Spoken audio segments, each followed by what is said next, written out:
A large house made of wood, surrounded by trees.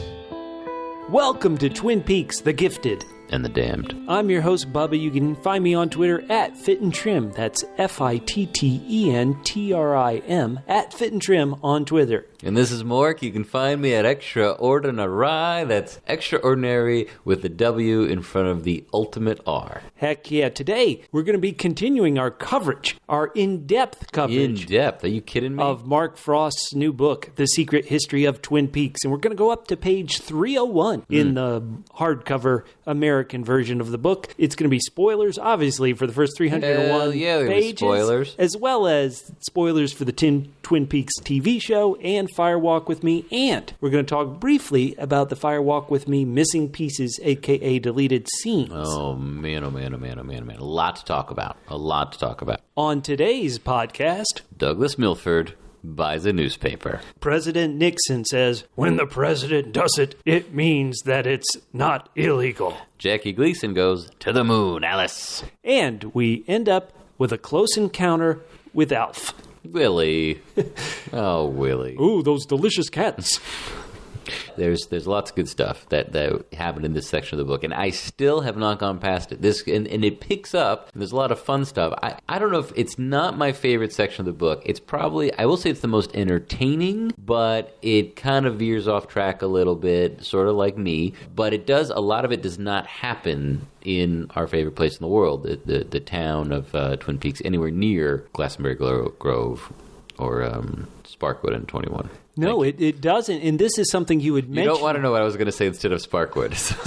Okay. This is something you've mentioned in many of our other podcasts, Mork. I'm going to keep mentioning it. Some entertaining stuff in this section, and we're going to cover it in depth. I also want to say that if you have any thoughts on this, we want you to go to our Facebook page, facebook.com/double P podcast. That's the word double, the single letter P, then the word podcast plural, facebook.com/double P podcast, and join in and give us feedback as we read this wonderful new book by Mark Frost about our favorite place in the world, Twin Peaks. This is going to be our last podcast in 2016. What? We're going to finish up the book. Yet another reason why 2016 sucked. Hell yeah. We're going to finish up the book next year in 2017. Oh, okay. All right. So get ready for it. To cheer us all up, our special guest on today's podcast. Hey, special guest, come over here. It is Richard Tremayne, Dick Tremayne. Wow, come on over. This is a really big thrill. There you are. I don't believe we've met. Richard Tremayne, Horn's Department Store. Very nice to meet you. Dick, we've wanted you on our podcast for so long. I do apologize. I've been so terribly busy. Honestly, I've hardly had time to feed my cat. So let's focus on the podcast. Right. Now you're looking at Twitter. Is any news about the president-elect, or did something happen? Is it 3 a.m.? Little Donnie is dead. Oh, my God. Donald Trump's dead? What? Oh, Dead tired. Oh, well, you may not like him, but I'm not sure. Calling him Little Donnie might be slightly offensive to the president-elect. I believe it was actually Little Marco, not Little Donnie. Dick. I've been a fool. I cared the way I behaved. I'm deeply, deeply ashamed. Anyway. Excellent. Well, thanks for being here. Love it. We're really, really glad. Are you ready to go along with the show? Capital. Excellent. Okay. We are recording this a little earlier than we normally do. It's about to be, obviously, the end of the year, New Year's Eve. All these pay subscription channels like Showtime, they have to convince subscribers to keep subscribing. They have to get new people to join in. So I honestly believe that possibly, listeners, by the time you hear this, there will be a Twin Peaks Season 3 promo that has already aired. That's my belief, or at least something to tease Showtime subscribers. Hey, keep your subscription. Look what's coming. Is this something that you figured out based on your exhaustive research, or have you and Dick Tremayne over here been chatting? I'll take this one, Dick. It's just a feeling I have. It's just a premonition. All right. If there is a new Twin Peaks promo that has been released by the time you hear this podcast, I'm going to leave this moment of silence to where you can insert your thoughts on what you thought of this great promo, listener. So tell us. I agree. Yeah, you nailed it. Those were my feelings entirely. Right down the middle. You were saying?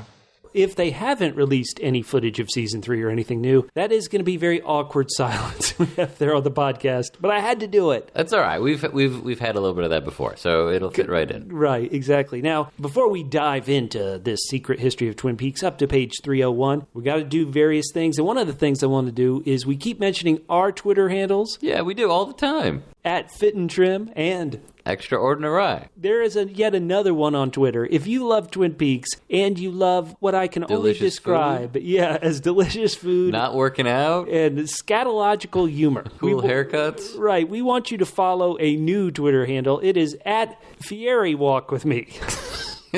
We're big fans. We've scrolled through all 29 of his or her tweets. We like where it's going. We want to see more. And so at Fieri, walk with me. Right. Is this not ridiculous? Combining the seriousness of Twin Peaks and all the drama and scares and kind of thrills of Twin Peaks. With Guy Fieri. With something that's scary for a different reason. Well, look, if there's anything we've learned this past election cycle is that there's a good chance that Guy Fieri will be our next president.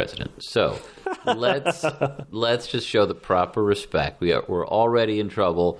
Usually we get in trouble with the Secret Service about minute 30, minute 35 in the podcast. I think this week we've already done within 10 minutes. So I call this this is a record podcast. But yeah, Fieri Walk with Me. Check it out. It's pretty great. Dick, do you mind if we now go to our big contest drawing? We've had people entering our contest by writing written reviews on iTunes and liking our Facebook page. So people have entered in our contest. Is it okay with you if we go ahead and draw a name and give away some prizes? I mean, it is your baby. Okay, cool. Great, excellent. Awesome. Thanks, Dick. So, the first prizes we're going to give away, we're going to give what at the time were exclusive David Lynch Festival of Disruption t-shirts and Twin Peaks coasters. Now, admittedly, they're available for sale on the Showtime website, but you won't have to go buy them because if we pull your name from our bowl of people who've entered, we're going to mail them to you, the best Christmas gift of all. Absolutely. So we're going to pick a winner out of the bowl. Mork, if you could do the honors, draw a name. So winner here we go. One. Winner number one. Do we know exactly what is being what prize this is? Yeah, it's the T-shirt and the coasters and the coasters. You're getting them both. We're going to mail them to you. This is exciting. Okay, Kremen 2, otherwise Peter from Australia. Get ready. These will definitely arrive by 2019. We're going to send them via ground delivery. So excellent. It might take some time, but congratulations. Congratulations, and, Kremen 2. Kremen 2, first big winner of the Gifted and the Damned podcast. Heck yeah. So this is kind of exciting. So other double L's, loyal listeners, do not get too upset. Right. Because you didn't win. There will be more. But, Dick, possibly, do you have some words of wisdom to share with some of our loyal listeners who are upset they didn't win the inaugural prize of our podcast giveaway? I feel terribly upset. Really, I do. Let me make it up to you. For starters, I know I promised you a new dress at my 20% employee discount. After lunch, I'll go right back and arrange something with Miss Balbo in women's wear. Something very special indeed.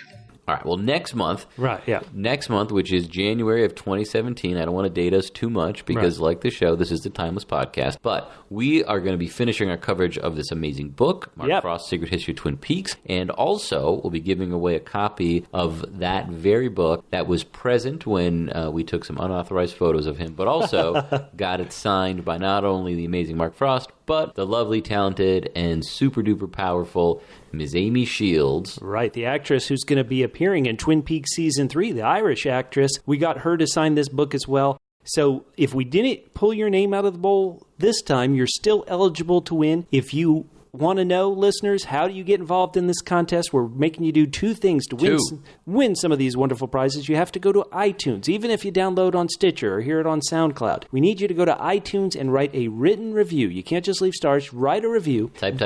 Then you go to our Facebook page, facebook.com/double P podcasts, and you do those two things. You get your name in the bowl. We still have plenty of people who are still in the contest who will be there the next episode when we draw for this book. If you want to get in, do those two things. We want you to win. Please win. After we finish our coverage on our next podcast of Twin Peaks, The Secret History of Twin Peaks by Mark Frost, we've got some upcoming podcasts that we're going to be doing, kind of more essays like our first one about why Twin Peaks was canceled. And so we're calling for pre-feedback. If any of these subject matters interest you, we want you to go ahead and write us, go to our Facebook page, tweet at us, and tell us your thoughts so we can have some pre-feedback on this before we do these. So we're asking you to phone it in or tweet it in or Facebook it in. So there's very little effort. We'll do all the work, and that means Bubba will do all the work, but you get to participate in the show. I wish I could do this. After we finish our coverage on the next episode, the podcast after that will be tackling a subject we've been talking about for a while, and that is we're going to have a kind of a podcast essay about why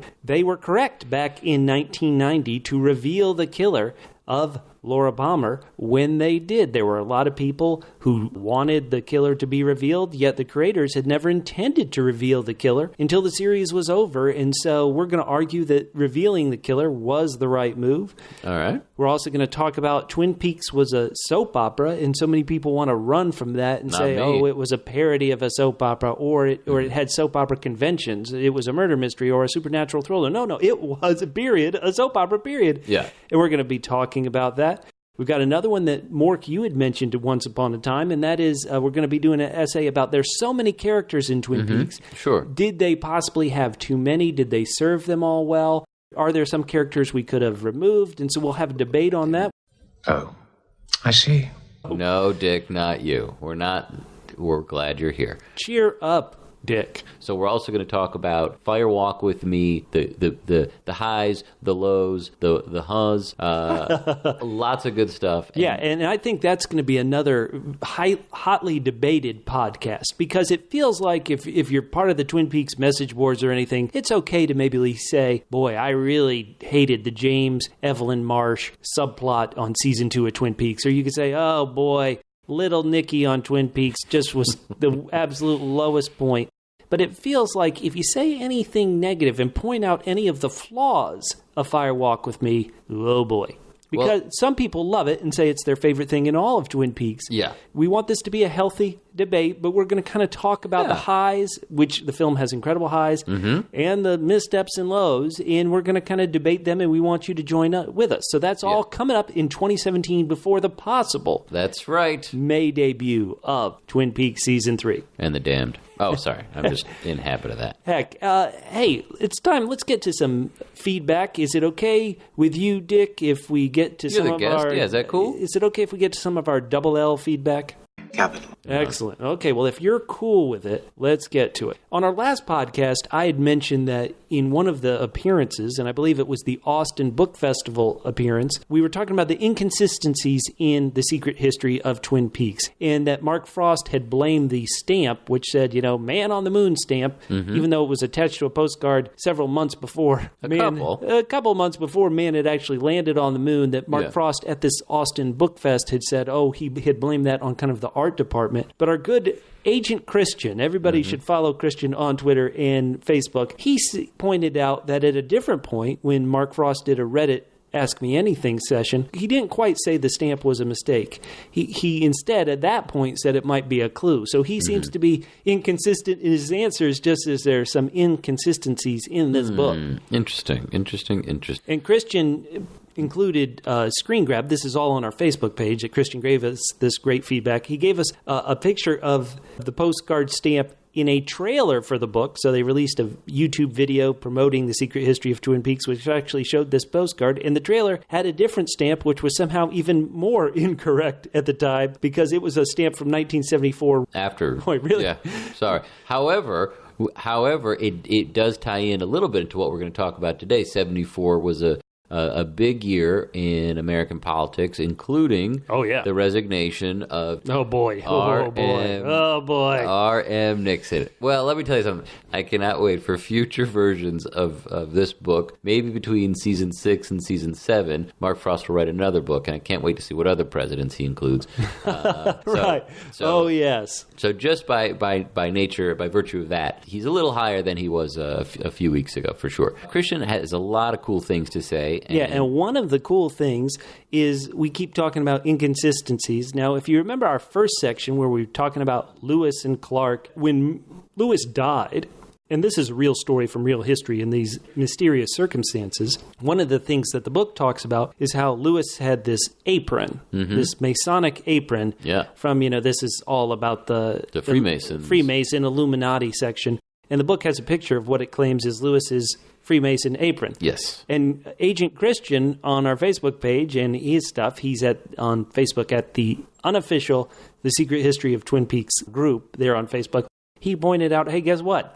The apron in the book is incorrect. He found the actual apron of Meriwether Lewis, and he does some great detective work. He's his own agent, once again, where he finds out, no, this is what the real Meriwether Lewis's apron looked like, and he found out that the one from the book is kind of a play upon an image from the Craftsman and the Templars textbook and a thing called the Melodies for the Craft. This is certainly worth checking out on our Facebook page and also on Christian's Facebook page. It does make me wonder to what extent the Freemasons are involved with the board game Clue.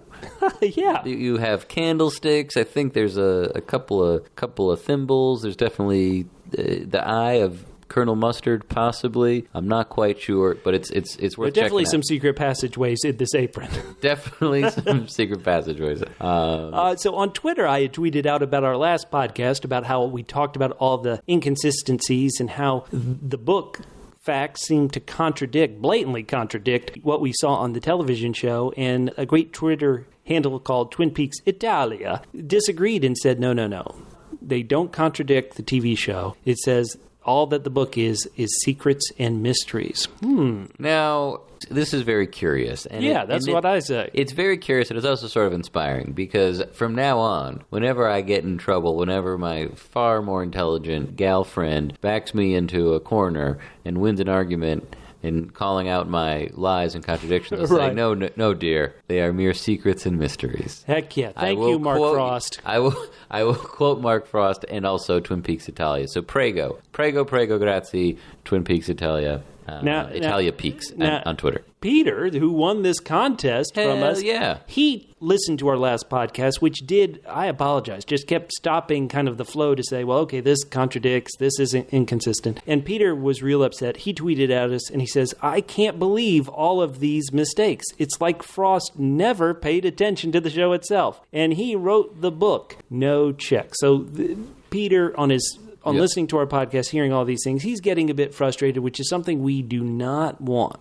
No. And so I thought I'd come up with two possible reasons for these. We talked about them a bit last week, but I'll actually go kind of extreme polar opposites of why these could be here. Yeah. The first thing is you're right, it could just be Mark Frost flubbing everything, getting not remembering the show, kind of remembering it. And so I thought to myself, it is a bit of a rush job to have to get this book out, about 20 years after the show ends. He was really, he only had 2 decades. Have enough time. Well, no, but the rush job is exactly where I'm going, Mork. When this book was announced, it was entitled The Secret Lives of Twin Peaks, and the initial kind of press release about this book that we're reading implied that this book was going to fill in the gaps between the end of the television show back in 1991 and the new series in season 3. Oh, there's only 25 years to fill in. No problem. Right, what happened to Audrey, what happened to this. But then suddenly, in the process of it, the book suddenly became renamed The Secret History of Twin Peaks. And instead of dealing with the time period in Twin Peaks between the end of the TV series and theoretically what's coming in season 3, suddenly the book was all about the past. And spoiler alert, I suppose, the book just kind of ends right around when the TV show ends or goes slightly past it a bit. Right. And so you start thinking to yourself, well, why would there be such a discrepancy from what the book is to the press release? And part of me does wonder if Mark Frost was writing one type of book. Yeah. He goes to Lynch, and maybe he and Lynch decide, you know what, we can't have any spoilers about what the upcoming season 3 is about. Sure. And so if you were going to write about this section, Secret Lives, about what's happened to them since the TV show aired, You might be, for sure. that might spoil everything. So hey, make the book instead about the prehistory. And so maybe Mark Frost, even though I believe he was going to touch on this stuff anyway, maybe he suddenly said, okay, I've got to fill in a lot of stuff to make it an actual book. And there's certainly been hints that once season 3 is out, there's going to be another book. There is going to be another book, and maybe that book will be The Secret Lives. And so possibly he did rush to kind of get out a book before the show, because certainly before it's out, I think there's more. Well, I think part of what is kind of, if anyone was potentially, possibly, maybe going to be a little bit frustrated with some of the secrets and mysteries of the book, compared to the show and the rest of the lore, it's that things are different, but it's not that they're markedly different where, this is a completely different world. It's not like we're looking at, the Back to the Future where, George McFly is a cool writer, as opposed to... Everybody ends up in the same place. Right. So as opposed to, Big Ed didn't apparently marry Nadine in high school, but he still ends up with her. The way she lost an eye is completely different, but kind of the end result is the same. She still loses an eye. Yeah, they talk about, Audrey and how she survived and the bank blast and the real cliffhanger. I mean, it was sort of a lost cliffhanger in the very last episode of season 2 when the bank blows up. You have the bank manager, you have Del Mibbler. Good old Del Mibbler. God. You had Pete, you had Andrew, the resurrected Andrew Packard. And Audrey is also there. We're seeing like things that are very, very close. So if it's an alternate history or different world, like why are they playing out very closely to how things have played out before? And maybe that is maybe that's the tricky part. Maybe that's the big clue to season 3. Right. I keep mentioning David Lynch. If you look at his work post-Twin Peaks, Lost Highway, Mulholland Drive, they both have these kind of realities that splinter off. And really look at Lost Highway, spoiler alerts for Lost Highway, but the narrative in reality does seem to change about one person, but slowly it creeps back and kind of ends up very similar in the same kind of result. And maybe that's where we're going. If you watch the missing pieces, the Fire Walk with Me missing pieces, which I always keep mentioning, Mark Frost wasn't involved in Fire Walk with Me at all. And he's always kind of been rather, I guess, cold is the way I would describe it when people ask him about it in the past. One of the things he started saying recently is that he's like, oh boy, I really love the missing pieces and wish they had included some of that stuff. And one of the things that happens in the longer room above a convenience store, Fire Walk with Me, in the missing pieces section, is sure enough the man from another place, the little man from another place, mentions, once again, two worlds, rising up and down between the two worlds. And that, for 25 years, I'll just be honest about my own impression. I always thought, well, this was between, the lodge and our reality. But perhaps it is between two alternate worlds. Sure. That is the opposite end of the spectrum. It could be that all these mistakes are subtle hints that when we join Twin Peaks in season 3, that we're entering an alternate reality. Hopefully, the fact that there are these inconsistencies don't frustrate people. Let me say, I always understand if they do. I get that side, but we want you to keep downloading the podcast. So keep coming, people. If you're gonna get mad, just keep getting mad, and we're gonna help with that. And as we always, we support your anger. We support your anger, and you can't unsubscribe until you subscribe. That's right. So we do appreciate you doing that.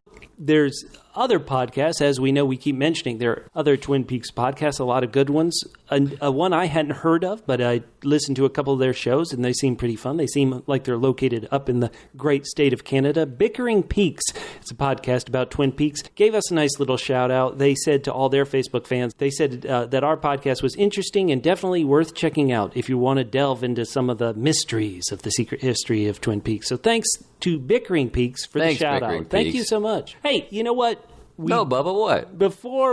Dick, hold on there for a second. Before we dive into this section that we're going to cover of the secret history of Twin Peaks, one of the things we've been doing here on the podcast is we've been talking about our real-life encounters with some of the actors who have appeared on Twin Peaks. We've done a bunch already. We still have several stories to tell. We still have encounters with Dana Ashbrook, Bobby Briggs, Harry Dean Stanton, who plays Carl Rodd, Ted Raimi, who a lot of times people just refer to him as one of Wyndham Earle's victims. Yes. The punk who got placed into the giant chess piece. We have Al Strobel, of course, Philip Gerard, a.k.a. Mike, the one-armer, the one-armed man. So, Mork, I'll let you pick from this list. Which story should we tell on this week's podcast?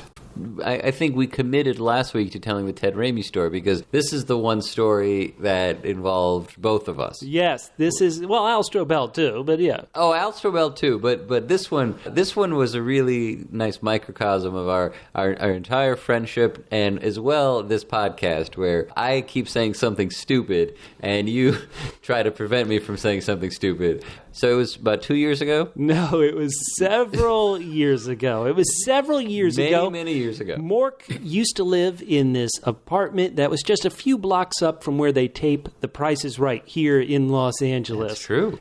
So we had been, as we were young men in our 20s, we Carefree. had been drinking, we had been all night, we had been having a lot of fun, and I can't remember our third buddy who was hanging with us. Was it Mike? Was it Ben Covette? Who do you think was hanging with us that night? I don't know. It wasn't Catfish? No, it was definitely not Catfish. Oh, definitely not Catfish. Well, it might have been Mike, our good buddy Mike. Good old Mike. And so we're drinking. It's a Friday or Saturday night. We're at Mork's place. We're drinking now. It's time to... It was early. It was still Right, it was light dark. out. No, it was dark outside. Oh, was it dark? Yeah, this may explain that you maybe were drinking too much. And maybe this will explain how the whole story ends up where it ends up, Mork. So we had been drinking. It's dark outside, but it wasn't too late. So it was probably winter time in Los Angeles. If anything, if it was dark out, then I actually don't feel as bad than I felt all of these years. All right. So I've mentioned when I told the story about Charlotte Stewart, a.k.a. the woman who played Betty Briggs. I was around her a long time before I kind of realized that she was Betty Briggs, and before I had the guts to go up to her and say, hey, were you Betty Briggs? I'm such a big Twin Peaks fan. So this took me a while to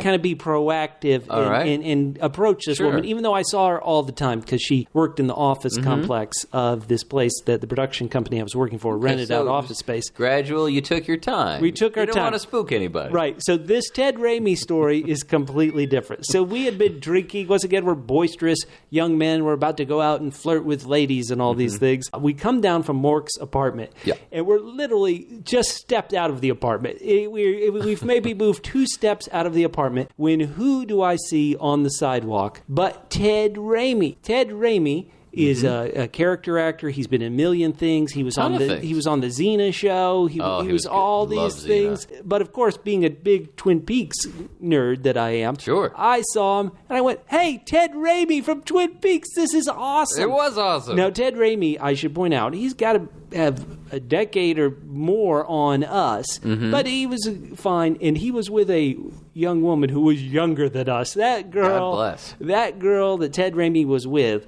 was younger. Maybe it was his daughter. She wasn't that young.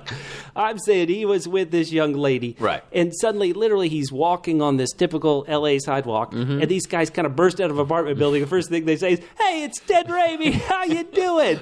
So there may have been, on his part, it may have actually been a boost. A good day. Right. Yeah, I'm flirting with this girl. I can't go anywhere. And I'm getting recognized by fans. This is so great. I'm getting recognized by fans. Yeah, this is where it all starts to go to hell. Not for this for is us. Where it goes. Oh yeah, kind of, sort of too. So, I am suddenly, because I've had a little bit of alcohol, I'm suddenly the exact opposite. And instead of afraid to approach, I immediately approach. I'm yelling it, "Hey, it's Ted Raimi!" And he's literally a few yards from me. He's walking right towards me. He's not far. We're sort of in the entryway, but we're probably a couple of yards from the actual sidewalk. Yeah, exactly. That's how quick it was. Right. And of course, Ted Raimi, like I said, he's with this young woman that he's, I assume, going very to her... intelligent. Right, I assume he's going to her place. Sure. He can't live there in this working-class neighborhood of Los Angeles. Exactly. And so, as I am gushing over him, Mork, do you want to explain how you gushed over him? Well, all I remember was I wanted to pay tribute, but my memory not as crisp. Oh, brother. Sober. Oh, my God. And oh, my God, this was painful. I was a big fan of the recent reboot, or not really. Yeah, the recent Spider-Man movies. So I said, hey, I love Spider-Man. Right. So Mork is like, hey, I did. I really did love Spider-Man. Why are you making fun of me for? Oh my God! Because who didn't love Spider-Man? Because you didn't just say, hey, I love Spider-Man. You also went, hey, you're Sam Raimi? Like a question you asked it. You're like, hey, Sam Raimi? I thought Bubba that you got the name wrong, and I was trying to correct you. Oh my God, this was so embarrassingly painful. But what if it was Sam Raimi? It wasn't Sam Raimi. But what if it was and you got his name wrong? Oh my God, this was the most painful. If you saw the man's face, Mork, because you probably were just too drunk to. This is a guy. Tipsy. He's a character actor, and people might know him, but of course his brother, famous director who started the Spider-Man franchise and making these billion-dollar blockbuster hits. Also created Evil Dead, which is one of the other Double P podcasts. Right. Sam Raimi, very famous. And you go to his brother, Ted, are you Sam Raimi? Well, oh, my God. I didn't have the heart to say I didn't know that you even existed. Oh, my Lord. And there is a physical that resemblance. Was so terrible. And I go, and of course, I'm drunk, so you picked him up. You didn't want him to feel that, so you picked him off the ground. He was so freaking stupid, this Mork. But of course, I'm drunk, I go, no, this is Ted Raimi. Remember, he got killed and placed in the chess piece on Twin Peaks? Yeah. To which I believe I replied, Sam Raimi was in Twin Peaks? Oh, my God, this was... We crossed the street. I'm pretty sure the girl left him after this. Yeah, so that was the briefest encounter, but you mortified this character actor. Sure. You wonder why he hasn't done anything since Zenith. You a-hole. I don't think... Look, I probably am responsible. You were Bob to his fame.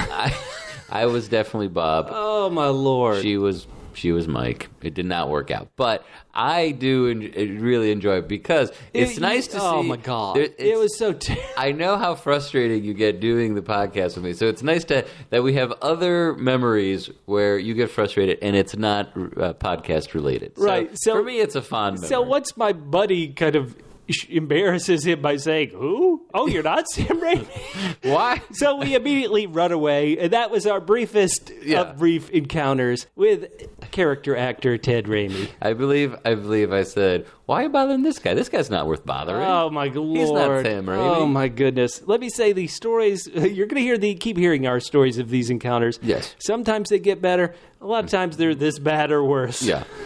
But there's nothing we can do. We're doing the best we can. So, all right. So now let's dive into where we left off on our book house club, or our book clubhouse, boys, reading of The Secret History of Twin Peaks. Now, when we jump back in, we just finished a section with a lot of Twin Peaks, and we immediately jump back to what I guess is the central protagonist of the novel, Dougie Milford, and his kind of working through these Blue Book / Project Sign / Grudge, all these kind of government agencies as he's tracking what I believe most of us would call the UFO phenomenon. Exactly. Yeah, we get to follow him. But let me ask you, Bubba, how do we end up here?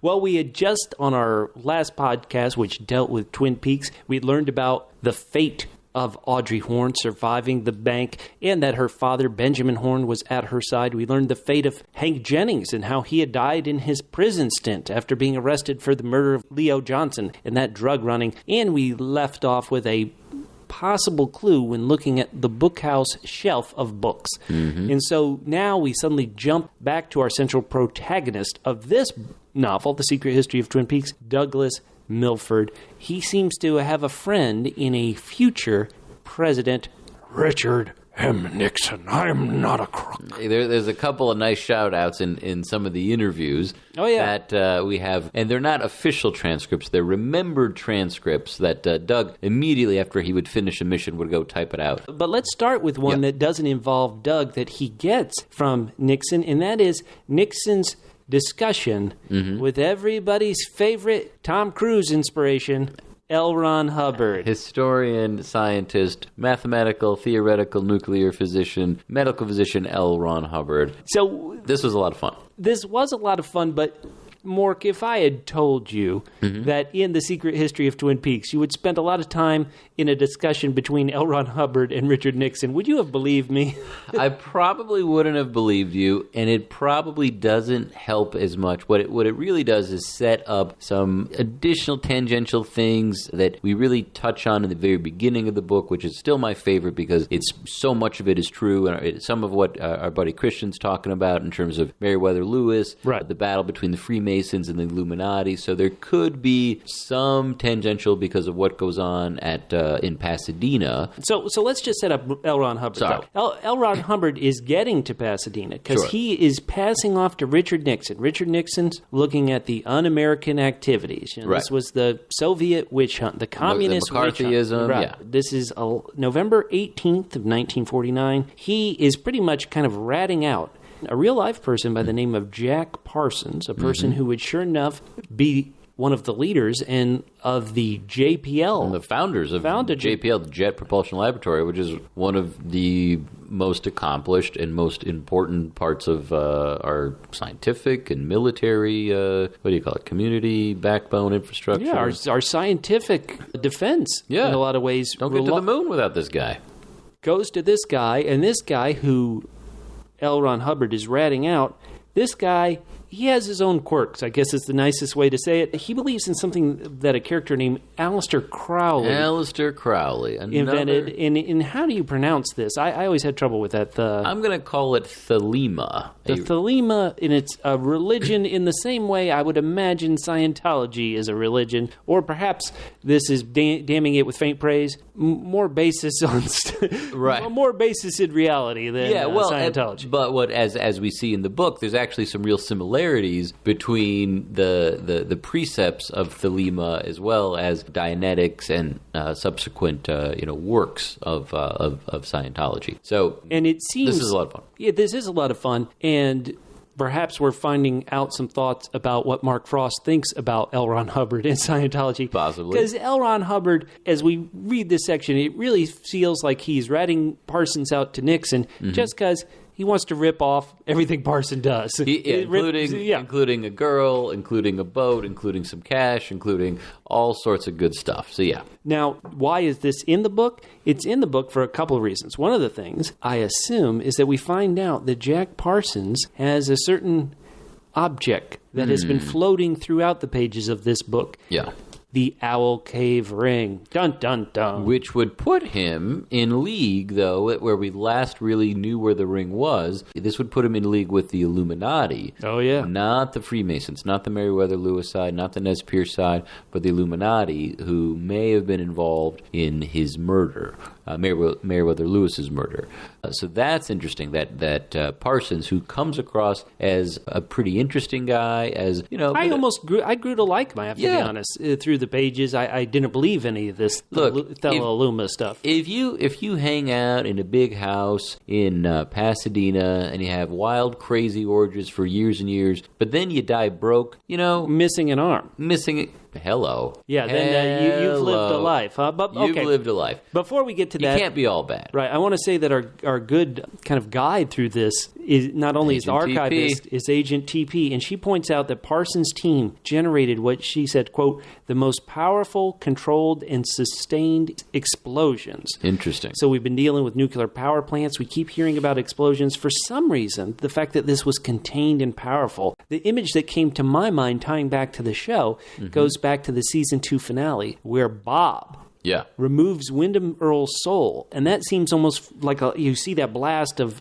fire behind his head. That seems like a controlled explosion in my own mind. I was thinking, No. That is definitely a good call. There's not a lot of this. Is very much in as much as I enjoyed this section. It's very much we're outside. We're in Washington D.C. or we're in Florida or we're in Pasadena, California. So we're not in Twin Peaks itself. We're not in Eastern or Western or Northern or Southern Washington as the map moves around on us a little bit. I want to say in this section where they're talking about Aleister Crowley and Parsons' beliefs here, they talk about gold, and they say it's an alchemy, a spiritual development, where base metal of the primitive man, it's turning that into the gold of the enlightened soul. So once again, this feels like a... missing rings? We feel like we're getting into almost some... Gosh, what is the word I'm looking for? It feels like we're almost getting into some... Hooey? Well, some of the stuff David Lynch was talking about at his Festival Disruption infused the machine with gold. Right. Turned the primitive man, the machine, into the enlightened soul with gold. No, absolutely. You're dead on. In this section where we're talking about Jack Parsons, one thing that keeps coming up is magic. And I pulled a couple quotes that I love, and that is that one of the quotes that Jack Parsons says is, "Rockets and magic are about breaking through the animal boundaries of space and time." Hello, if you want two worlds. We keep talking about the Red Room.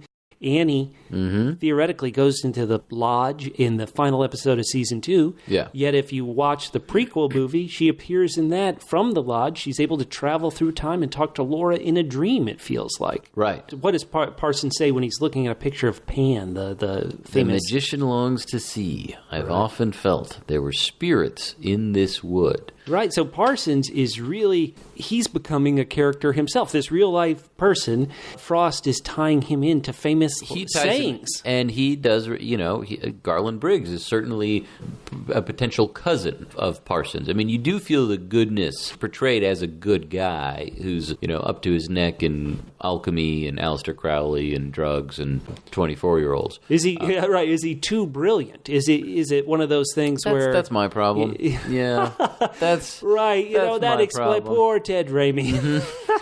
Sam, Ted, look, they're both 3-letter names. All right. It's easy to get confused. So Dougie Milford, in what I assume is a special assignment from M, from somebody named M, which I assume is for Milhouse, of Richard Milhouse Nixon. Well, they say that in the later pages. I wasn't quite clear. Oh, really? Okay, that was my thought. I'm not 100% sure. Well, yeah. Well, they say that it's, I believe, Agent TP suggested, and that definitely clicks, and it makes sense. M could also be McCarthy. Good point. Yeah, or Madonna. Step into the. All right, so Douglas Milford, he interviews Parsons. Yes. And during one of these interview sessions, there's another great thing that I love where Parsons talks about he needs to create an elixir that will call forth, quote, messengers of the gods. I hear elixir, and suddenly I start thinking, well, could possibly be an elixir in the Twin Peaks universe? And I thought, well, what is that? Burnt engine oil substance there in Glastonbury Grove, or dare I say it, is it the cream corn, somehow an elixir that's going to bring messengers of the gods. Or the coffee. Oh, yeah. And one of the things Parsons seemingly wants to do is connect with these things. And some of the things he talks about are what, quote unquote, the tall ones, which he believes are more benign, and they've always been here with us, is how he describes it, and the grays. The grays. So are these extra-dimensional beings, like Milford comes to call them himself? Are these extraterrestrial beings? Parsons is he's casting a wide net. He's catching a lot of stuff, and he just keeps moving forward. Now, it's not clear what is really driving him forward. Is it that he wants to create some sort of technological device? Is it he wants to create the technological device to get him to a higher plane, some sort of extra-dimensional rocket? We don't know exactly what he's trying to do. But he's definitely on a quest, a spiritual quest, as well as a scientific one. And along the way, he does get to hang out with some 24-year-olds. Boy, you keep coming back to that. I've got Ted Raimi. Are you saying Ted Raimi? Yeah, he was hanging out. Ted Raimi is a role model. What can I say? All right, so this is December 3rd, 1949, one of the times Dougie's talking to Parsons. And Parsons is telling him these stories about kind of his group and what they're trying to do in this thing called The Working, which is The Working. One of the places that it takes place is, sure enough, in New Mexico, a place in New Mexico near White Sands, a place that Parsons describes as the journey of the dead man. And I heard that. I have outlandish ideas. Maybe I've been doing drugs with Parsons myself, but I hear Journey of the Dead Man. Is that possibly season 3 and what we're doing with Agent Cooper? Aha.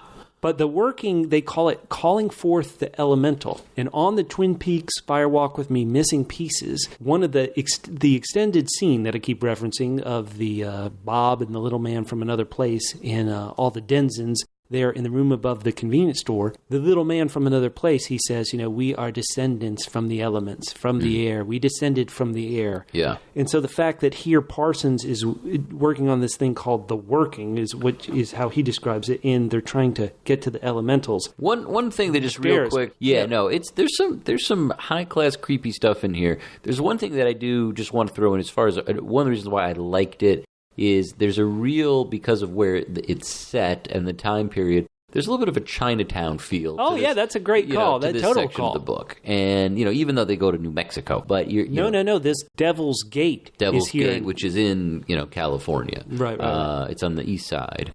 Oh, yeah. Well, don't ask Gordon Cole. He might screw that up. Right. He might screw that up. One of these Thelema rituals they do at the Devil's Gate, Parsons is doing, and he believes that explosive sciences, as he describes it, could open the gate. Yeah. Possibly open what that made me think, well, how do you get into the lodge? And he said in these rituals they're doing, it takes two people to enact the ritual. That made me think when we first saw what you would call a human being from the world of Twin Peaks enter the lodge, it sure enough did take two people. It took Earl and then the fear, which Annie Blackburn had to open the gate to the Black Lodge. Well, Earl was the fear and Annie was the love. Oh, that's a good call. Maybe she could be. She could be. Maybe that's why they ended up in the waiting room. Yeah, and that's the one thing that, because I've rewatched now season 2, and, as they talk about it, Wyndham Earl, he talks about his favorite emotion is fear, and so the fear and love is what it takes. So they don't really hit that nail on the head, but just having watched it, that's 9 minutes ago, it's slightly fresh in my mind. Now, after one of these rituals by the Devil's Gate, 4 children go missing, and it ends up that they find this construction worker who two of the 4 missing children are found, and they've been killed, and they arrest this construction worker who claims voices made him do it. And then he killed himself in prison. This is so close. It's super close to the late great Leland Palmer, right? Who maybe wouldn't claim voices did it, but he would say, that wasn't me who killed him. And sure enough, Leland Palmer killed himself while under arrest in prison. So, and this goes back to, but let's just think about this. So why would, if we like Parsons is described as kind of a good guy, what is he trying to accomplish here? Why does he want to open the gate to, the Hell's Gate? Why does he want to do this? What is he trying to do? Well, if Parsons is a good guy and or at the least misled or kind of acting under kind of maybe the right intentions but the wrong methods and the wrong results, could he be a bit like Cooper? After Cooper solved the Laura Palmer case, he talked to Roger, the FBI person who pulled him off duty, and he said to Roger, I'm looking about the bigger mysteries. I'm looking into, why evil exists and this kind of stuff. Could Parsons and these, I can't ever pronounce it, these Thelemans or Thelmians. Thelma and Louise's. Right. They weren't trying to quote unquote harness the power of the lodge like we heard. Right. I wouldn't imagine, like we heard Earl keep saying in the show, perhaps once again they were trying to just get to something deeper, get to the root of kind of our existence, get to these deeper mysteries. Sure, they're deeper mysteries, but if you want to blow open the gate to hell or Hell's Gate, the Devil's Gate, or the Devil's Gate, excuse me, it's kind of like, well, maybe this isn't a good idea. If you're trying to understand something, let's just blow it up. I don't know. Now, he's following Crowley's teachings, and Crowley apparently in 1923 released a novel called Moonchild. Oh. And in Moonchild, it was a battle between 2 lodges. And in this story, there was a black magician and a white magician, and they were battling over an unborn child, the Moonchild, who possibly could be the Antichrist. This ties in somehow to Parsons' group doing the working. If you were to look at Twin Peaks, who would you call the Moonchild of Twin Peaks? Little Nicky? Little Nicky, or Antichrist. Actually our guests. Maybe Deputy Andy and our guest Dick Tremayne are the black and the white magicians fighting over Lucy's child. Actually, it's not odd at all. It's the European way. Ooh, oh my goodness! If Lucy's child is the Moonchild, we never saw Lucy's baby, so maybe that's what we'll see. in season 3. That's what I'm looking forward to. All right. So jumping ahead to 1952, June 15th of 1952, Parsons has really fallen on hard times because L. Ron Hubbard pretty much screwed him. Right. Stole a girl. I keep forgetting, is it his girl or his wife's sister girl? It was definitely someone that Parsons was nailing. Whether or not it was his wife or his sister-in-law, we don't know. But she ran off with LRH. Parsons still has the ring, though. Yeah. Parsons does blow up real good, and he loses an arm.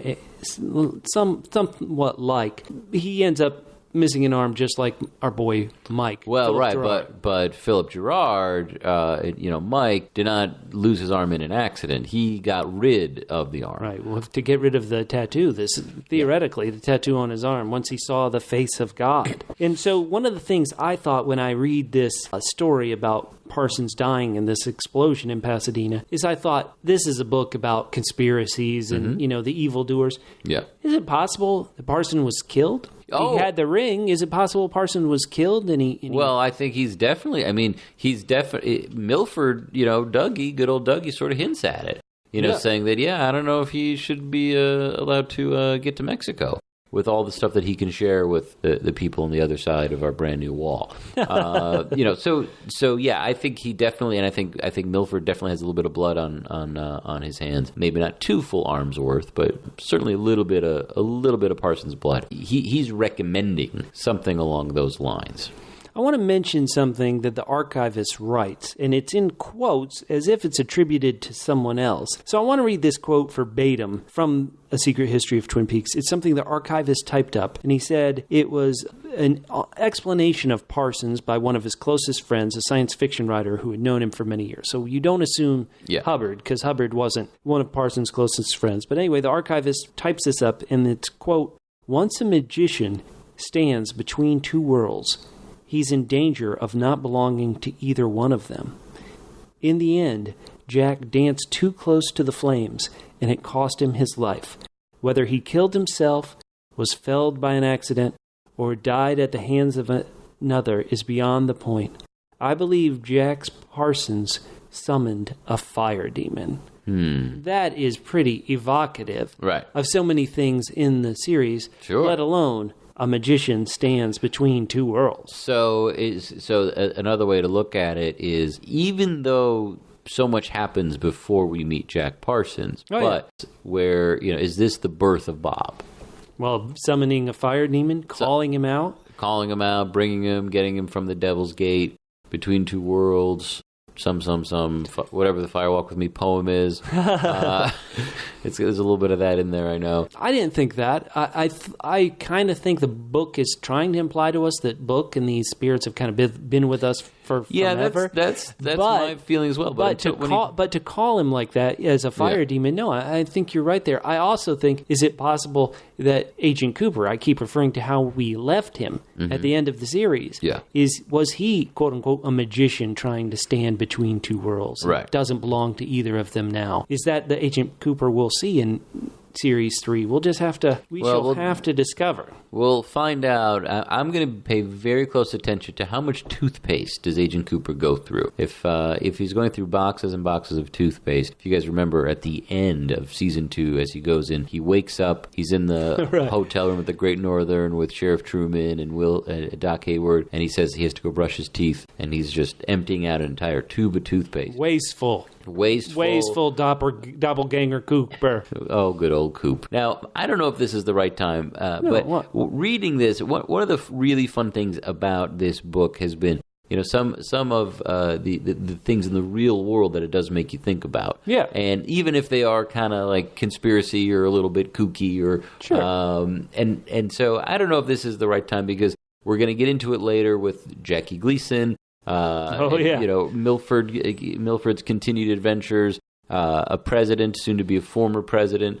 So maybe we'll hold off until then. I think it might. That's when it occurred to me. So let's just hold off. So all right. So the latest incarnation of the looking into these unexplained phenomenon becomes Project Blue Book. We jump up to 1958. And there's this note. And what I find interesting about this note is that Agent TP says she's 99% sure, but cannot verify that Douglas Milford wrote the note. I thought it was very odd that she's Agent TP, I keep calling her she, only because listeners on the audiobook, it's a female narrator for the TP stuff. But they may have just done that so it's easier for listeners to tell the difference between the two. But anyway, Agent TP is constantly saying verified, verified, verified. But on this specific note, it's very specifically mentions 99% verified that the handwriting is Milford, but maybe not.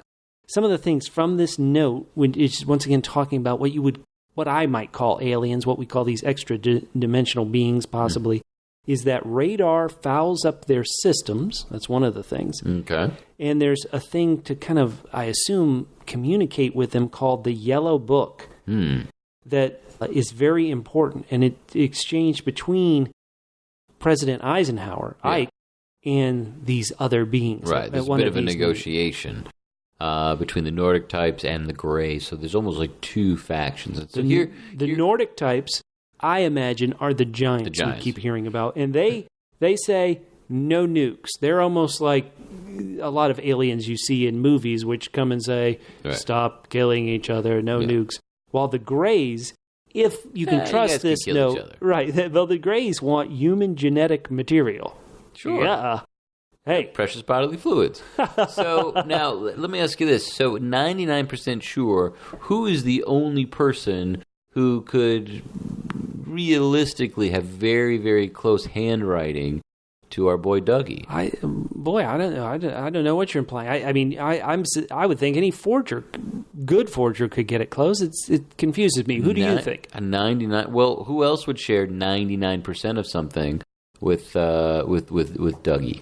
You're not implying. Say it. Why are you so afraid to say it? You're not implying Mayor Milford. Because Dwayne. I can't remember Dwayne's name. He's the mayor. You don't call the mayor by his first name. Oh, come on. Mayor Milford. Are you implying that siblings have 99% similar handwriting? Well, close enough. Yeah. Why not? Well, who else could it be? Why else would it be anyone else? If you're 99% sure... No, I would imagine this is, quote-unquote, the Men in Black trying to plant false evidence. Okay. But the Men in Black are planting false evidence that says that the president is meeting with two different alien races? Is it possible that President Nixon wants it to make it seem like Ike was this evil force meeting with these? Oh, he didn't have to try very hard. Come on. Ike and that damn putter. Don't get me started. So Milford, when he's talking to, sure enough, everybody's favorite person, President Nixon, he tells Nixon his thoughts, and that's where this phrase I've mentioned several times already is Milford believes they're extra-dimensional beings across time and space. So we keep hearing this across time and space. Yeah. Is it possible that Series 3 of the TV show could jump around in time? Maybe. I mean, and I've got a little bit of Arrival on the brain, and so... the movie that's out now. Yeah, Arrival. The movie that's out now and deals with beings that, because of the ways that they communicate can, alter how we perceive time and space and, blah, blah, blah, blah. Anyway, it's a good movie. Check it out. The point is, in my mind, the problem as a fan, as someone who loves the show, the problem with extra worlds or extra dimensions or doppelgangers and all that stuff's really interesting. But ultimately, it kind of takes away from who you're rooting for, and well, you have to love the characters to enjoy any of that stuff. Is that what you're saying? I'm a big you do have to, but for it to really pay off, if it's an extra dimension, if there's two Coopers, if there's, there are two worlds, yeah. If there's that we like, not just evil Cooper who was making fun of asking about Annie at the end of season 2, but if you're dealing with basically a duplicate of something. Well, you haven't invested. I've invested with Dale Cooper and Sheriff Truman and Hawk and Laura and even Leland Palmer to a certain extent. So if we're dealing with facsimiles of them, then it's like, oh, okay, that's fine. We're going to watch it. And maybe it's interesting. But just emotionally, that's what gets me a little nervous as a fan about what's coming in season 3. Because if all it is an alternate dimension, an alternate history, that's fine. But that's not what I've been thinking about for the past 25 years. So, one of the reasons... We'll see, obviously, but I'm nervous, Bubba. One of the reasons why I'm even tossing about this traveling in time around is if you go back to when Fire Walk With Me came out in 1992, one of the things that had been talked about, it was never talked about much because the film was such a box office failure, sadly, is that when they talked about, well, where is the series going to continue? Is the next movie going to go show us what happened after the series? People were asking about that. And one of the rumors, I have to be honest, I can't remember if this came from Fire Walk With Me co-writer Robert Engels. It might have come from Robert Engels, who was one of the producers of this show and writers of Twin Peaks show and co-wrote Fire Walk With Me with David Lynch. One of the things he had mentioned is that a sequel or the next series of film about Twin Peaks could have actually been set place in the 50s. And so that is once again traveling through time. So I just find it interesting that they keep mentioning it. That is interesting. Do we know, I don't mean to completely hijack this thing, do we know, is Engels involved in the new No. in the new season? We have, obviously, Twin Peaks being the marriage of Lynch and Frost. But in a lot of ways, the second season also had two other fathers. And that were, you would almost call them co-showrunners, Robert Engels and Harley Payton. Right. And they are not involved in Series 3 at all. Interesting. This is tangential to nothing, but I always, when I looked back at the series, I was always a big fan of Harley Payton and not so much Robert Engels. And it was certainly about the episodes that they wrote. And in some of the post-Twin Peaks world we've lived in, I know that Harley Payton did in that second season create some of the stuff I didn't like as well. But for some reason, I always liked Harley Payton of the two. And maybe because right after Twin Peaks went off the air and Fire Walk With Me came out, Robert Engels was involved with that classic show, Sequest. Hell yeah. DSQ or whatever the initial. DSV, was that it? I think it was. Deep Sea Vehicle? Yeah, sure. Oh boy. That was such pain that I thought, well, obviously this proves that Robert Engels doesn't know what he's doing. Well, they dealt a lot with extra dimensional beings on that show. So. Yeah. The extra fish. All right, complete tangent. Let's get back to the book. Small tangent. So one of the things we haven't been doing an awful lot in this reading of the book is we haven't been talking about the infamous inconsistencies in this section. Why? Because Jack Parsons wasn't involved in the show. They're not inconsistencies. But the next section that we're going to talk about, and I'm now up to page 286 here in the Secret Histories, we're going to get a couple of them. I can only explain one of them, but I want us to all pay attention. So on page 286, it's 1969, where we have this passage from the archivist which says, following the death of editor-publisher Robert Jacoby, Dougie Milford bought controlling interest in the Twin Peaks Gazette. Interesting. And then he renamed it the Twin Peaks Post. So this is 1969, following the death of editor-publisher Robert Jacoby. So listeners, I can't go much further into that, but remember that fact as you read our next section, and we'll be talking about that on the next podcast. But the big thing that ties into this, though, is that if Dougie bought controlling interest in the Twin Peaks Gazette in 1969, it kind of sort of contradicts the show once again. In Leland's Wake episode, Doc Hayward tells Cooper about the history of the feud between these Milford brothers. And he says, Dougie wrote an editorial opposing Dwayne's mayoral run in 1962. And the joke of the scene in that episode was that Mayor Milford, Dwayne Milford, was running up unopposed. And so that was in 1962, but here the book is saying he didn't buy controlling interest of the Twin Peaks Gazette until 1969. Now, I suppose in 1962, when he didn't own the Gazette, he could have still written an editorial against his brother, but it's one of the few instances in this week's reading where an inconsistency really stands up and you're like, oh, yeah. Well, maybe Mark Frost didn't like how his dad gave that delivered that line, so he just wanted to take the entire possibility away from him after the fact. All right, so let's get to Close Encounters, Mork. We're going to go to Florida in 1973 when Dougie Milford joins Richard Nixon and to the moon, Alice. Jackie Gleason. People have asked us, Benji on the Facebook page has asked us, hey, keep talking about the real life points in the book. And to be honest, there's so many that I haven't taken that on. Of noting all the instances where, yes, this is true, this is true, this is true. But sure enough, Jackie Gleason, the famous actor from The Honeymooners, and how I knew him, Smokey and the Bandit.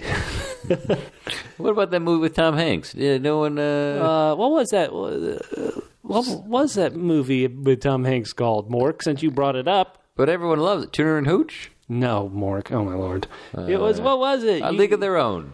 Bosom Buddies? You know what? For once, I'm going to try to bring things up and not recall them. Hey, remember that movie I don't remember the name of and never saw between Jackie Gleason and Tom Hanks? Oh, I remember seeing it. Oh, no, not Nobody's Fool. Nothing in Common? Nothing in Common. Thank you. I knew there was a "nuh."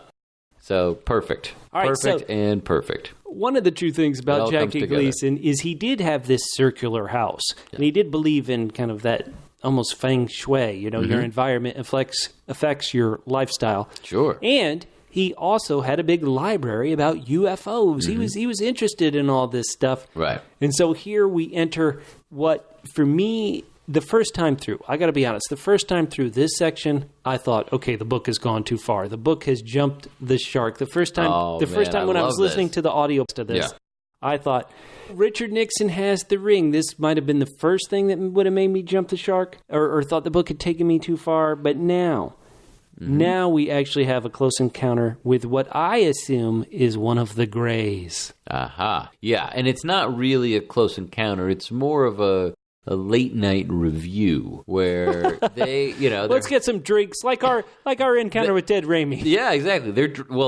Milford shows up and they're drinking. Oh yeah, they are maybe not 3 sheets, but definitely one pretty big sheet to the wind.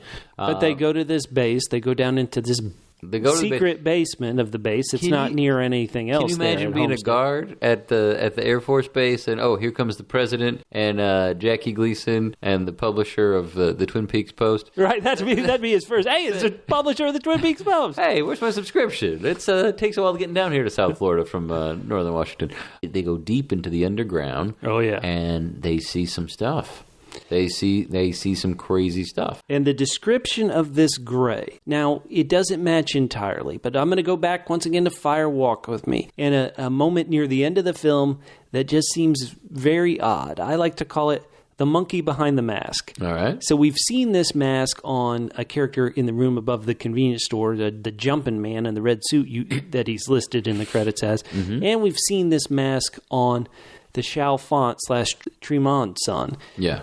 Where the child is wearing this mask. And so near the end of the scene, near the end of the movie, where everything's kind of really going quickly and we're seeing various things, we see that mask super close. And then we see the mask removed a bit and we see this, what I call a monkey face. But is that an alien face? Is that one of the gray faces we see behind the mask? At the same time, theoretically, this gray monkey in Fire Walk With Me says Judy. Judy is the name of the character that Philip Jeffries, David Bowie's character, is obsessed with. And so there's all these bizarre connections. This gray snaps, sorry to interrupt you, this gray snaps in and out of reality or our dimension, just like Philip Jeffries in Fire Walk With Me snaps out of our dimension, snaps out of the FBI offices there in Philadelphia and jumps back to the hotel in Buenos Aires. Argentina. Yeah, one other thing, and this is just, it's very fresh on my mind, and I hadn't really been thinking about this in the first part of the book, but as you say this, I'm thinking about the last episode of Season 2, when Wyndham Earle is kind of preparing to head to the Black Lodge. He appears to Leo, very gray, and his mouth and his teeth, mouth is all black, and his teeth are like very, very gray also, and he's sort of like this gray being. His eyes are, totally covered up. And so maybe that's an example of a gray as well. No, that is a great call, because that was one of the few times, and even though I liked Wyndham Earle as a character and what he brought to the show, that was one of the few times where I got the feeling, which I believe the show always wanted me to have, of like, oh my God, this guy's scary. This guy's creepy. This guy is the anti-Cooper. If Cooper's pure, or as far as we can believe pure, Earle, when he had that look, when he's looking at Leo and holding those tarantulas, you assume, like, oh boy, this guy, yikes. Yeah, no, that was definitely when do you think that there's any connection to, when we talk about extra dimensions, when we talk about, going backwards and forwards in time, do you think that there's anything to what Nadine experienced, when she got clonked on the head and she got her super strength, and all And that. she went back, she was still here, but her brain went back to high school. Exactly. Her brain went back to high school. So Boy, I hadn't thought about that. I think that's a great connection, yeah. So I don't know. I mean, it's just like, sort of, go, and this is one of the fun things. And if you're like me and you don't like your job and you can read the book and watch the TV show again, during work hours, of course. But it's sort of part of the fun and finding out where certain things line up and where certain things don't. Now, one of the things in this section that the way that it ends, and I don't want to skip forward if there's anything else that you want to mention there, Bubba, but towards the end of it, and it's sort of interesting because we do have there's this green ring, and we see here that the former president was wearing it at the beginning of it, and then right. at the end of it, he sort of gets the guys, Milford and good old Jackie Gleason, to keep on the QT and the hush-hush, to not say anything. So was that intentional on his part? Was that part of the whole charade, was to show them, but to say, okay, we got to keep this quiet to protect people? Where do you think? I mean, he is named Tricky Dick, not you, not you, Tremayne. Did I do something to anyone? Was that an overt move on his part? What did he go in there with an intention? Was he trying to accomplish something? Was he playing Gleason and Milford? What do you think was going on down there? I took it, both in the audiobook and in this read-through, that this was real. That's why I keep feeling like this was a jump the shark moment the first time I heard it in the audiobook. It's like, wait, we're actually going to meet an alien, an extra-dimensional being? I thought, whoa, this might have jumped the shark. Now, admittedly, reading it through the second time, I'm able to kind of enjoy the creepiness of it and the kind of the almost fun of, hey, look at this thing. Here's proof. Right. It's a little... But you're right. Elvis Nixon is known as Tricky Dick, and possibly he just wants people to glam onto him and trust him. And, hey, I'll show you this thing so that if you find out information, you'll tell me. And sure enough, Milford does seem to be very tight with Nixon, and Nixon keeps calling him. Yeah, no, it's interesting, and what it made me think about in terms of when you have, you have the military and you have the Greys and you got the Giants and or the Nordic types. All of that, it sort of made me think about realistically, let's just think about this for a second. Like, okay, if you're running the Air Force, or if you're the whatever chairman of the Joint Chiefs of Staffs, or you're the commander in chief, or you're Ike, and you have to negotiate with, we got to pick one side or the other. And there's a little bit of X-Files in here too. Mm-hmm. Why would you choose one over the other? And what would one have to offer you? And are you looking at this as, you're the leader of the free world, you're a political figure, or you're looking at it as a military man? Well, this is a great question. I'm trying to put myself, since you're posing, I'm trying to put myself in Ike's shoes. Mm-hmm. And if there are these extra-dimensional beings, if they're the Nordic types and the Greys, for me, it feels like at that time, we're starting up the Cold War with the Russians and nuclear winter. For me, suddenly the Cold Wars feel like such small potatoes. But maybe your thought process, you're too tied to the day-to-day, the quote-unquote real world, and maybe if you did meet these extra-world things, you'd be like, well, okay, show me what I can do to win. And in Nixon's final phone call with Milford, he starts explaining, I suppose, a way you could see this, to where the idea was that, hey, we captured one of these Greys, and we are trying to reverse engineer their ships and their power and their technology. Yeah. And so perhaps that's the way you could explain it. I would have a hard time believing it, but... Well, one notion that came to me in terms of, when you think about this stuff, and there is, in real life, there is Area 51, and there is Roswell, that something happened. We don't know what, but something happened, and that's why it's kind of fun to speculate and think about it. But what if, what they really discovered was some sort of, whether it's an energy source or something that would actually make the military obsolete. Okay. And so that's why they're trying to keep it quiet. That's why they're covering it up. Not because there's a war and things going on, but basically, look. Well, that explains the cover-up better than I did, yeah. Yeah, well, look, we're out of jobs, people. Like, we got to go. Or we're out of power. We're going to lose power. We're out of power, and we got nothing else to do, so we got to keep this thing quiet. I just never really thought about that. It's a fun thing about this book because it does involve so many real-life people. What would Eisenhower have tweeted out like a president would back he would have said, boy, this extra-dimensional spaceship is... the costs are way out of control. These crooked grays. Grays. How sad. Not even funny. No one watches the Grays anymore. Yeah. All right, so Nixon, who in real life, presidents are always kind of brought down by their just kind of personalities and traits. And Nixon, one of his was, he always was paranoid. He always was paranoid and thought everybody was out to get him, and he had this kind of underdog complex that drove him nuts. Sure. And in his final phone conversation with Milford, he's already talking about, Project Blue Book, that's a sham. Now the real thing is Gleam, or it's Aquarius, and they're the ones keeping the knowledge and the power, and they're even kept it from me, the president. Yeah. Milford starts mentioning stuff. One of the things that, just because I think most of us now at this book, we've heard of Roswell, one of the things that just struck me, and I don't know why I'm even bringing this up because it seems silly, is Nixon talks about there was a crash in 58 with a survivor. And admittedly, the transcript of this phone conversation with Milford makes it sound like the survivor of the 58 crash was this gray they saw there in Florida. Yeah, in Florida. But I was trying to do the math, and that is, if Agent Cooper was 31 in the series in 1989, he would have been born in 58. Sure enough, he would have been born the same year as this crash with the Greys. So wait, are you saying he's a gray? I don't know what I'm saying. What are you saying? Because I didn't know of a crash in 58, I thought, well, what else would have happened in universe in 58? And I'm like, probably Agent Cooper was bored if he was 31, like the actor Kyle MacLachlan was 31, I believe, in 89. Right.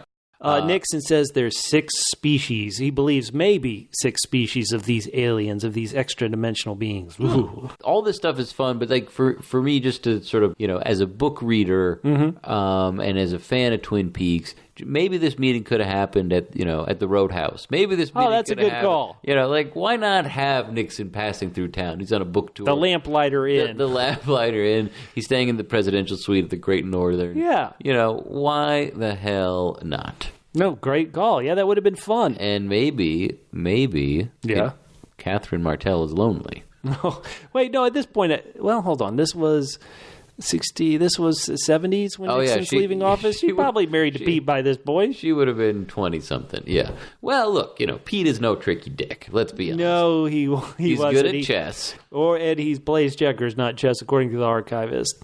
Well, but the archivist apparently did not know how he sort of delayed the death of Sam and or Ted Raimi at the hands of Wyndham Earle because of the amazing chess-playing ability of Pete. Okay, you know what? Hold off, because the section that we're going to cover today kind of does end with some important facts about the archivist. Yes. Nixon, number one, is going to hook up the archivist with a connection in the FBI. Good, finally. And we find out from the archivist that a lot of this document, a lot of this book we've been reading, sure enough, was put together by Douglas Milford. And so TP writes, she says, this establishes that Milford himself compiled the early research for this dossier and then passed it on to the archivist, who apparently, in response to Milford's work, wrote all these notes as the archivist put in. So, could it be Lana? In his will, he's like, I'm going to leave you these. Finish Lana. This. If you don't win Miss Twin Peaks, you need to finish this book. Now, I should point out for our double L's, our loyal listeners, that if you haven't been paying attention to all of our podcasts, Mork mentioned it earlier.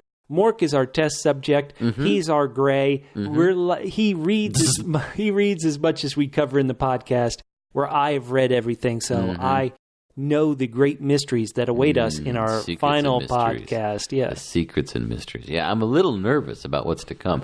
And I will say that this part was fun. Part of it is because the book is beautiful to look at, but you really have to read it when there's bright lights. It's not a good lamp next to the lamp next to the bed kind of book because of the orange or the light red that a lot of the notes are written. TP wrote it. Good call, TP. Thanks, TP, you jerk. So on our final coverage, on our next podcast, we'll be doing our final coverage of The Secret History of Twin Peaks. So for those of you who've read it, we want all your feedback. We want your thoughts on the reveals that are coming up in these final 50 to 60 odd pages. Lots of very cool stuff. Go to our Facebook page, facebook.com/double P podcast. That's the word double, the single letter P, the word podcast plural, facebook.com/double P podcasts. So, Mork, remind everybody the 2 steps they have to do to be entered to win these prizes. And in our next podcast, we're giving away a signed copy of The Secret History of Twin Peaks, signed by author, Twin Peaks co-creator Mark Frost, and Twin Peaks Series 3 actress Amy Shields. So what do they have to do to win? They got to like us on Facebook, and that's Double P Podcast, plural, podcasts. And then they got to write a little review for us on the iTunes, in the iTunes store. Written not just 5 stars; it can be 2 stars. Right. We can't find out your name away. we can't find out your name if you just do stars. So we need you to write something. Log into iTunes, write something, and then you can be like this winner we got today, Kremen 2, Peter from Australia. You can be entered to win. For everybody who didn't get drawn, once again, your name is still in the bowl. As long as we have prizes, you'll still be eligible to win. Mork, I want to say it's been fun reading this book in 2016 with you. Yeah. 2017, we're going to finish the book and tackle a lot more Twin Peaks. And next year, we're going to have a new episode of Twin Peaks. We're going to have a new season of Twin Peaks. Is it incredible? I never thought I'd see it. No, I never did either. 25 years, it came and went much longer than 2016. So, we've mentioned our Facebook page. You can also hit us up on Twitter. My name's Bubba. You can find me at Fit and Trim. That's FITTENTRIM at Fit and Trim on Twitter. Extraordinary is where you can get me, that's Mork Extraordinary, and there's a W in front of the second R. And you'll hear us next time in 2017 on Twin Peaks, The Gifted. And The Damned. Little Donnie is dead. Dead tired, I mean. I'm afraid little Donnie, he isn't feeling up to snuff. Up to snuff. Up to snuff. Up to snuff. Up to snuff. Up to snuff.